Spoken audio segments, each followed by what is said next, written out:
معنی کیا ہے کہ اس رسول کی عطا تمہارے پاس ہو تو اسے لے لیا کرو، اور اس سے کوئی روک دے تو رک جاؤ۔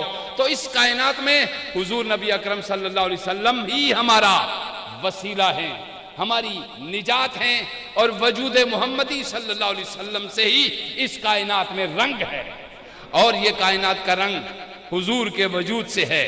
اور اس کائنات میں جس شے میں کوئی حقیقت ہے وہ حقیقت محمدی سے ہے، ہر شے کی حقیقت محمدی سے ہے، اور ہم حضور کے غلامی کی نسبت کرتے ہیں۔ امام غزالی فرماتے ہیں کہ ایک شخص، ایک نوجوان مدینہ طیبہ میں گنبد خضرا کے پاس کھڑا ہو کر دعا کر رہا ہے، پروردگار عالم مجھے مدینے میں موت عطا فرما، مجھے مدینے میں موت عطا فرما۔ ہاتھ اٹھا کے دعا کیے جا رہا ہے، ایک بزرگ دعا کیے جا رہا ہے، یا اللہ مجھے موت یہیں عطا فرما۔ اور ایک ینگ نوجوان 10-12 سال کا، 15 سال کا ایک لڑکا وہاں سے گزرا، اس نے کہا میاں یہاں کیا مانگ رہے ہو؟ انہوں نے کہا میں دعا یہ مانگ رہا ہوں کہ پروردگار عالم مجھے مدینے میں موت عطا فرما۔ کہنے لگے بھائی بزرگ، یہاں مرنے کی دعا نہیں کیا کرتے، مرنے کے لیے آیا کرتے، یہاں مرنے کی صرف دعا نہیں کرتے، مرنے کے لیے آیا کرتے ہیں۔ کہا وہ کس طرح؟ کہا اس طرح، اسی پل میں زمین پہ گرا اور روح کفوں سے انصری سے پرواز کر گئی۔ یہاں مرنے کے لیے آیا کرتے ہیں، مرنے کی دعا نہیں کرتے، ہم اس طرح۔ پھر امام غزالی فرماتے ہیں کہ ایک شخص انتہائی گناہگار، وَلَوْ أَنَّهُمْ إِذْ ظَلَمُوا أَنفُسَهُمْ جَاءُوكَ فَاسْتَغْفَرُوا اللَّهَ وَاسْتَغْفَرَ لَهُمُ الرَّسُولُ لَوَجَدُوا اللَّهَ تَوَّابًا رَحِيمًا۔ فرمایا اگر تم اپنی جانوں پہ ظلم کر جاؤ تو گھبراؤ نہیں، میرے محبوب کے دروازے پہ آ جاؤ، محبوب کی بارگاہ میں آ جاؤ۔ اور پھر فرمایا، محبوب نے اعلان فرمایا، شفاعتی لأہل الکبائر من امتی، میری شفاعت میری امت کے بڑے بڑے مجرموں کے لیے، میری امت کے بڑے بڑے گناہگاروں کے لیے ہے۔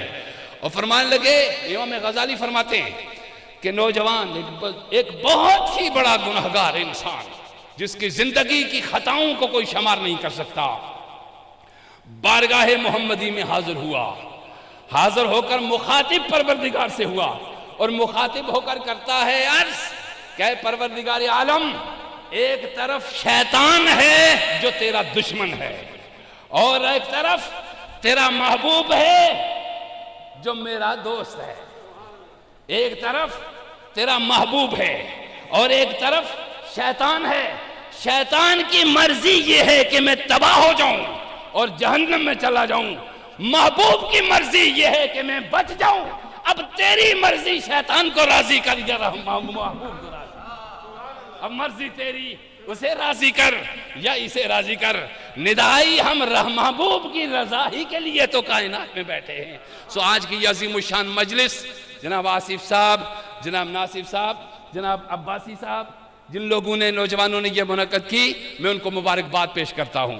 پروردگار ہمیں صحیح معنوں میں ان محافل کو اپنے دل کی گہرائیوں سے ہمیں یہ ہمت عطا فرمائے کہ ہم قیام کریں۔ دوسری بات، آخری بات، یہ تمام چیزیں اس پاکستان کے ساتھ وابستہ ہیں، اس ملک کے ساتھ وابستہ ہیں، اور یقیناً حتمی طور پہ علی وجہ البصیرت میں یہ بات کہنا چاہتا ہوں کہ پاکستان محمد مصطفیٰ کی سرزمین ہے، آقائے دو جہاں کی سرزمین ہے۔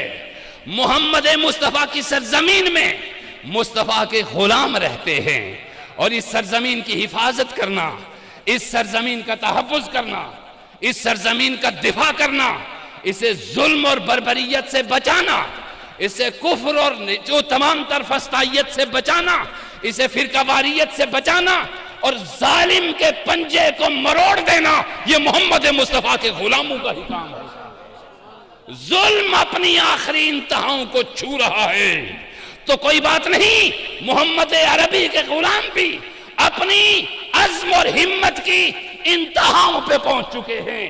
اب کبھی عظمت پاکستان کے خلاف اٹھنے والا ہر ہاتھ مروڑ دیا جائے گا، بری نگاہ سے اٹھی ہوئی ہر آنکھ نکال لی جائے گی، اور ظلم کا پنجہ مروڑنا محمد عربی کے غلاموں کا ہی کام ہوا کرتا ہے۔